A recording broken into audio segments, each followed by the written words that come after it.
네, 성도 여러분 안녕하십니까? 우리 화요일날 가정예배 드립니다. 우리 어제 했던 말씀 하루 동안 한번 적용하며 살아보셨습니까? 말씀 듣는 것도 중요하지만 그 말씀대로 사는 게 중요하죠. 오늘 또 찬양하면서 하나님 앞에 나아갑니다. 나의 안에 거하라. 나는 내 하나님이니.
오늘 말씀은 마가복음 13장 1절로 8절의 말씀입니다.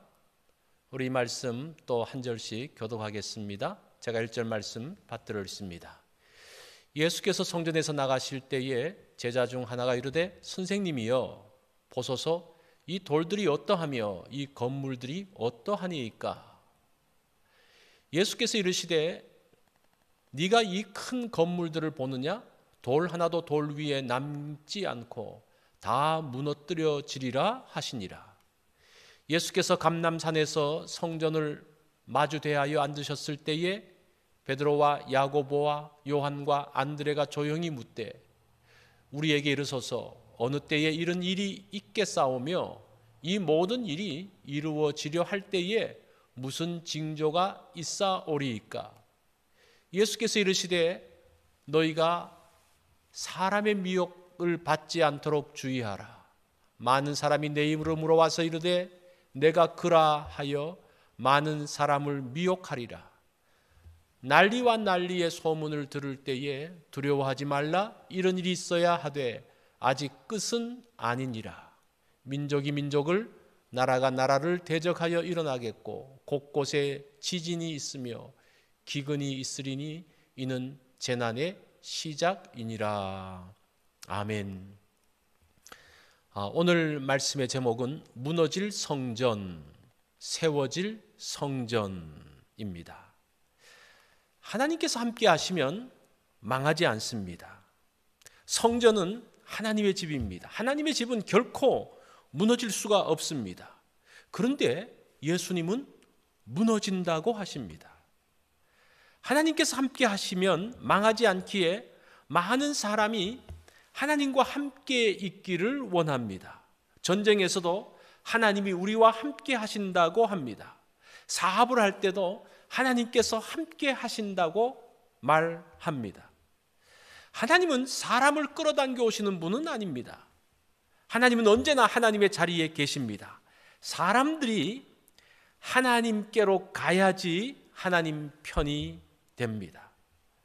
자, 2절 말씀에 보니까 예수께서 이르시되 네가 이 큰 건물들을 보느냐? 돌 하나도 돌 위에 남지 않고 다 무너뜨려지리라 하시니라. 제자들이 예루살렘 성전을 자랑했습니다. 헤롯이 지은 예루살렘 성전은 크고 웅장했습니다. 주전 19년에 건축을 시작해서 9년 만에 본체를 완성했고, 그리고 나머지 부속 건물들은 주후 63년에 완성되어졌습니다. 참으로 오랜 기간에 걸쳐서 웅장하고 아름답게 세워진 건물입니다. 예수님께서는 이런 성전을 향해서 돌 하나도 돌 위에 남지 않고 다 무너질 것이라고 말씀하셨습니다. 헤롯이 성전을 완성한 지 7년 후에 로마가 예루살렘을 점령하면서 완전히 성전이 파괴되어졌습니다. 그리고 아직까지도 회복되지 못하고 있습니다. 성전은 외적인 아름다움에 있지 않습니다. 솔로몬이 지은 성전이 아름다워서가 아니라 하나님께서 함께 하시겠다는 약속 때문에 그 장소가 복된 장소가 된 것입니다. 하나님의 약속이 있었던 솔로몬 성전도 이스라엘 백성들이 범죄하자 하나님은 그 성전에서 떠나셨습니다. 하나님이 떠난 성전은 어떤 보호도 받지 못하고 바벨론에 의해서 파괴되어졌습니다. 예루살렘 성전에 성자 하나님이 오셨습니다. 자기 땅에 오셨으나 자기 백성들이 예수님을 거부했다라고 요한복음 1장 11절에 말씀하고 있습니다. 예수님을 배척하고 죽인 사람들의 성전에 계실 이유가 없었습니다. 자, 4절에 보니까 우리에게 이르소서 어느 때에 이런 일이 있겠사오며, 성전의 무너짐이 어느 때에 있겠사오며 이 모든 일이 이루어지려 할 때에 무슨 징조가 있사오리까? 미혹의 때에 이런 일이 일어난다고 말합니다. 난리의 소문이 있고 민족과 나라들이 서로 대적하고 처처에 지진이 있고 기근이 있을 때에 재난이 일어난다고 합니다. 예루살렘 성전 파괴는 미혹의 때의 시작이었습니다. 사람들이 미혹되어 하나님에게서 떠날 때에 성전 파괴가 일어나게 됩니다. 이것은 과거의 성전들도 마찬가지였습니다. 예루살렘 성전 건물 이전에 마음이 중요합니다. 내 마음의 성전이 바로 서 있어야 되기 때문입니다. 난리의 소문과 전쟁, 기근과 지진이 임박할 때에, 그로 인해 마음에 두려움이 있을 때에, 대적하는 자들이 일어나고 핍박이 있을 때에, 이때가 재난의 시작이라고 말씀하고 있습니다. 이렇게 하면서 마음의 성전이 무너집니다. 이 미혹이라는 것은 실제적인 성전뿐만 아니라 우리의 마음의 성전까지도 무너뜨리고 있습니다. 하나님을 배반하고 떠나게 만듭니다. 단근과 채찍을 가지고 회유하고 위협합니다. 이때 마음의 성전을 지켜야 됩니다. 하나님께서 내 마음의 주인이 되셔야 합니다. 하나님을 귀한 손님으로 모시고 있으면 위험합니다. 손님은 아무리 귀한 분도 떠나기 때문입니다. 하나님이 떠나시면 성전이 무너집니다. 하나님이 떠나시면서 모든 성전이 무너졌습니다. 이스라엘은 포로로 끌려갔습니다. 11절에 보니까 사람들이 너희를 끌어다가 넘겨줄 때에 무슨 말을 할까 미리 염려치 말고 무엇이든지 그때에 너희에게 주시는 그 말을 하라. 말하는 이는 너희가 아니요 성령이시니라. 견고한 성전이 있습니다. 나중까지 견디는 사람입니다. 비록 잡혀갔지만 끝까지 견디는 사람에게 성령님이 함께 하십니다. 위협 가운데서 성령님께서 하실 말을 주십니다. 이런 성전은 결코 무너지지 않습니다. 우리가 견고한 성전이 되기를 원합니다. 오늘 나의 성전을 다시 한번 점검하면 좋겠습니다. 기초가 견고한지를 살펴보기를 원합니다. 지붕과 벽에 균열이 없는지를 점검해 봅니다. 창문은 깨끗한지, 그 창문을 통해서 은혜의 빛이 날마다 들어오는지 확인하면 좋겠습니다. 자, 오늘 우리가 이 말씀을 가지고 적용을 해봅니다. 성전은 건물이 아니라 하나님께서 함께 하심입니다. 건물이든지 마음이든지 주님께서 함께 하실 때에 진정한 성전이 되죠. 내 마음에 주님께서 주도권을 가지는 게 중요합니다.